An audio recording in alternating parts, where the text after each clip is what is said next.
Hello everyone, Sangeeta রান্নাঘরে সবাইকে স্বাগতম জানাচ্ছি। আশা করছি আপনারা সবাই খুব ভালো আছেন। আজকে আবারও হাজির হয়ে গেছে আরেকটা রেসিপি নিয়ে। সম্পূর্ণ নিরামিষ একটা রেসিপি নিয়ে হাজির হয়ে গেছি। এটা আপনারা নিরামিষ দিনেও বানিয়ে নিতে পারেন। আমার আজকের রেসিপি নিরামিষ দম বিরিয়ানি। তাহলে ভিডিওটা না টেনে পুরো ভিডিওটা দেখার অনুরোধ রইল। তো চলুন শুরু করা যাক আমার আজকের এই রেসিপি। আমি এখানে 1 কেজি বাসমতি চাল নিয়ে নিয়েছি। চালগুলিকে ভালো করে ধুয়ে 1 ঘন্টার জন্য ভিজিয়ে রেস্টে রেখে দিয়েছি। এবার এদিকে আমি কিছুটা পনির নিয়ে নিয়েছি। এবার পনিরগুলিকে একটা সাইডে রেখে দিচ্ছি। এবার এদিকে আমি 4টে বড় সাইজের আলু নিয়ে নিয়েছি। আলুগুলিকে আমি এভাবে মাঝখান থেকে 2 টুকরো করে কেটে নেব। আপনারা ছোট সাইজের আলু নিলে আস্তেও ব্যবহার করতে পারেন। এখানে সবগুলি আলুকে কেটে নিয়েছি। এখন একটা মশলার পেস্ট বানিয়ে নেব।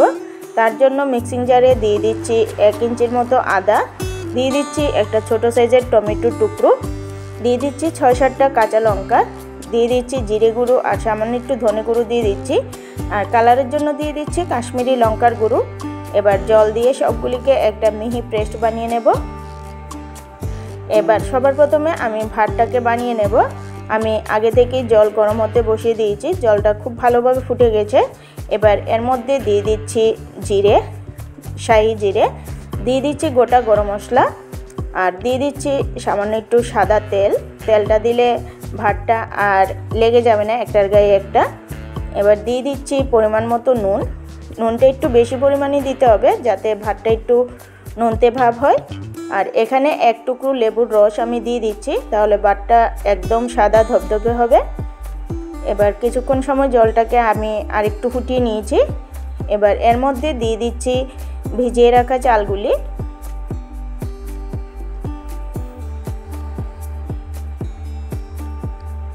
এবার চালগুলি দিয়ে ভালো করে নাড়াচাড়া করে ঢাকা দিয়ে আমি ভাতটাকে হতে দেব।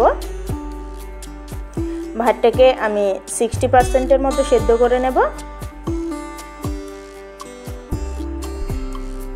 ভাতটাকে আমি 60%-এর মতো সেদ্ধ করে নিয়েছি।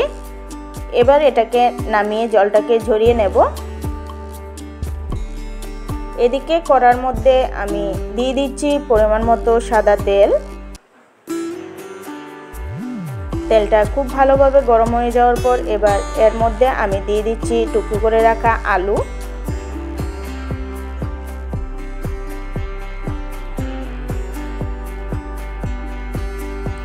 এবার আলুর মধ্যে দিয়ে দিচ্ছি সামান্য একটু নুন, আর দিয়ে দিচ্ছি হলুদ গুঁড়ো। এবার নুন আর হলুদটাকে ভালোভাবে আলুটার সাথে মিশিয়ে আমি আলুগুলিকে লাল লাল করে ভেজে নেব।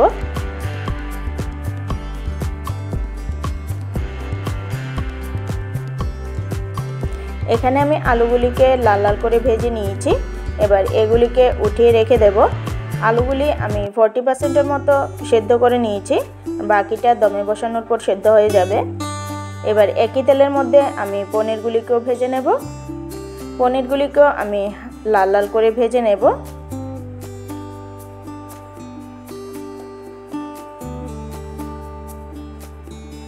এখানে পনিরগুলিকেও আমি লাল লাল করে ভেজে নিয়েছি। এর থেকে আর বেশি কড়া করব না, তাহলে পনিরগুলি শক্ত হয়ে যাবে। এবার পনিরগুলিকে আমি একটা প্লেটের মধ্যে তুলে নেব। এবার একই তেলের মধ্যে আমি দিয়ে দিচ্ছি ফোড়ন। ফোড়নে দিয়ে দিচ্ছি গোটা গরম মশলা আর দিয়ে দিচ্ছি জিরে।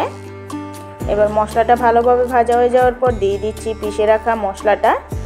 এখন এর মধ্যে দিয়ে দিচ্ছি পরিমাণ মতো নুন, আর দিয়ে দিচ্ছি হলুদ গুঁড়ো, আর সামান্য একটু জল দিয়ে দিচ্ছি, তাহলে মশলাটা খুব ভালোভাবে কষানো হয়ে যাবে। এখানে সামান্য একটু জল দিয়ে আমি মশলাটাকে 1 মিনিটের মতো কষিয়ে নিয়েছি। এবার এর মধ্যে দিয়ে দিচ্ছি ফেটানো টক দই। টক দইটা দেওয়ার সময় চুলার আঁচটাকে একদম লোতে রেখেছি, নাহলে টক দইটা কেটে যাওয়ার সম্ভাবনা থাকে। এবার টক দইটা দিয়ে মশলাটার সাথে ভালোভাবে মিশিয়ে কিছুক্ষণ নাড়াচাড়া করে নিয়েছি। এবার এর মধ্যে দিয়ে দিচ্ছি ভেজে রাখা আলুগুলি। আলুটাকে মশলার সাথে কিছুক্ষণ সময় ধরে কষিয়ে নেওয়ার পর এবার উপর থেকে দিয়ে দিচ্ছি বিরিয়ানি মশলা, আর দিয়ে দিচ্ছি গরম মশলা। এবার নাড়াচাড়া করে আমি এর মধ্যে অ্যাড করে দিচ্ছি ভেজে রাখা পনিরগুলি।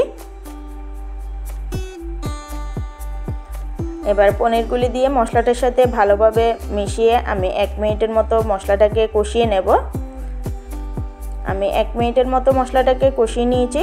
এবার এর মধ্যে সামান্য একটু জল দিয়ে দিচ্ছি। এর থেকে বেশি জল আমি দেব না, কারণ পনিরটা ঝোল ঝোল রাখবো না, এটা শুকনো শুকনোই বানাবো। জলটা পুরোপুরিভাবে শুকিয়ে যাওয়ার পর এখন এটাকে আমি নামিয়ে নেব। আমি যে পাত্রে ভাতটা বসিয়েছিলাম সেই পাত্রে আমি দমে বসাবো। এবার এই পাত্রের মধ্যে দিয়ে দিচ্ছি সামান্য একটু ঘিটাকে আমি ভালোভাবে ছড়িয়ে দিয়েছি। এবার এর মধ্যে দিয়ে দিচ্ছি প্রথম লেয়ারে ভাত। এবার উপর থেকে আমি আলু আর পনিরগুলিকে ছড়িয়ে দেব। এবার উপর থেকে আবারও একটা লেয়ারে ভাত দিয়ে দিচ্ছি। এবার উপর থেকে বাকি পনির আর আলুগুলিকে দিয়ে দেব।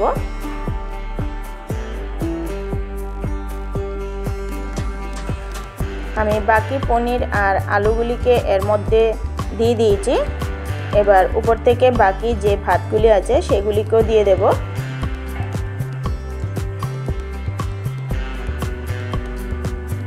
আমি সবগুলি ভাত উপর থেকে দিয়ে দিয়েছি।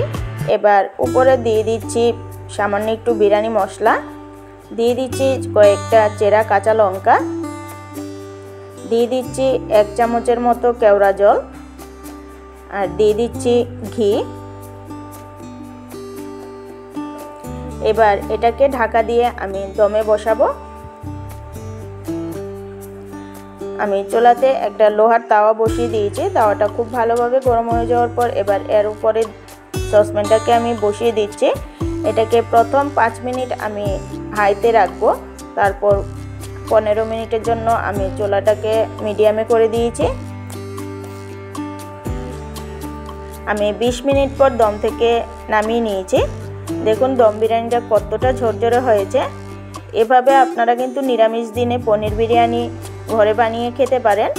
আমার আজকের এই রেসিপিটা কেমন লেগেছে অবশ্যই কমেন্টে জানাবেন। যদি ভালো লেগে থাকে একটা লাইক করে দেবেন, চ্যানেলটাকে সাবস্ক্রাইব করে আমার পাশে থাকবেন। আমার চ্যানেলে নতুন বন্ধু হয়ে থাকলে চ্যানেলটাকে সাবস্ক্রাইব করে পাশে থাকা বেল আইকনটা ক্লিক করে দেবেন, তাহলে আমার ভিডিওর নোটিফিকেশন সবার আগে আপনাদের কাছে পৌঁছে যাবে। আজকের জন্য এতটুকুই। আবারও ফিরে আসছি নতুন ভিডিও নিয়ে। সবাই